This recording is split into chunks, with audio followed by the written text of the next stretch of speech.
भारतीय राजनीति की बात हो और अपराध की बात न हो, फिलहाल तो ये मुमकिन ही नहीं लगता। और ऐसे दौर में जब इस देश के सभी राजनीतिक दलों के 46% माननीयों पर क्रिमिनल केसेस चल रहे हों और जिनमें 20% तो ऐसे एमएलए एमपी हैं जिन पर रेप, मर्डर, दंगा भड़काने जैसे गंभीर आरोप लगे हैं, आप खुद ही अंदाज़ा लगाइए। जिस देश में 100 में से 46 पॉलिटिशियन पर अपराध के मामले दर्ज हो और 100 में से 30 पर तो गंभीर अपराध के मामले दर्ज हो और वही लोग इस देश की शासन व्यवस्था को संभालते हों, वही लोग इस देश की सत्ता व्यवस्था को देख रहे हों, तो भला इस देश के सिस्टम को, इस देश के समाज को अपराध मुक्त कैसे बनाया जा सकता है। और ऐसे राजनीतिक माहौल में यदि महिलाओं के लिए असुरक्षित देशों की सूची में भारत का नंबर पहला आता है तो हमें कोई आश्चर्य नहीं होना चाहिए। यदि राजनीतिक अपराधीकरण के पीछे के कारण की बात करें तो उसके पीछे का पहला कारण हम भारतीय लोगों की मानसिकता ही है, क्योंकि हम भारतीय लोगों की मानसिकता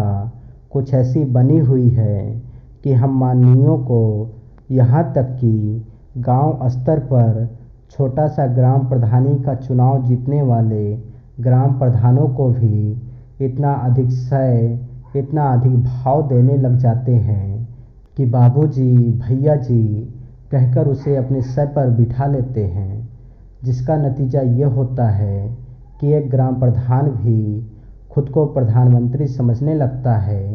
वो ये समझने लगता है कि अब तो वही इस देश का सर्वेसर्वा है। इस बीच हम अपने हक और अधिकारों को उससे पूछने के लिए खुद को मिले हुए लोकतांत्रिक अधिकारों का भी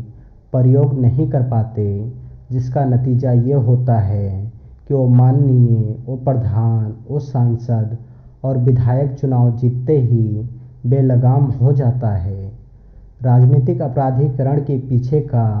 दूसरा कारण भी हम ही लोग हैं, क्योंकि आज़ादी के इतने साल बाद भी हम ये नहीं सीख पाए कि हमें किस प्रकार के जनप्रतिनिधियों को संसद तक पहुंचाना है। ऐसे में 5 साल में जब हमें अपने जनप्रतिनिधियों को चुनने का अवसर मिलता है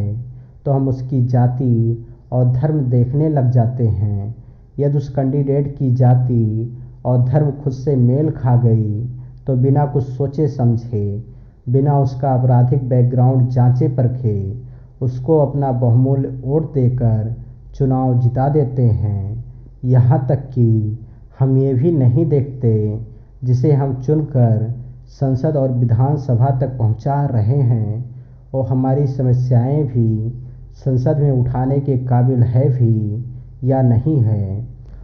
और तीसरा जो अहम कारण है वो है हमारे देश की राजनीतिक पार्टियां,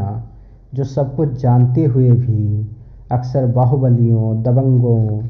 और माफियों को ही अपना चुनावी कैंडिडेट बनाती हैं।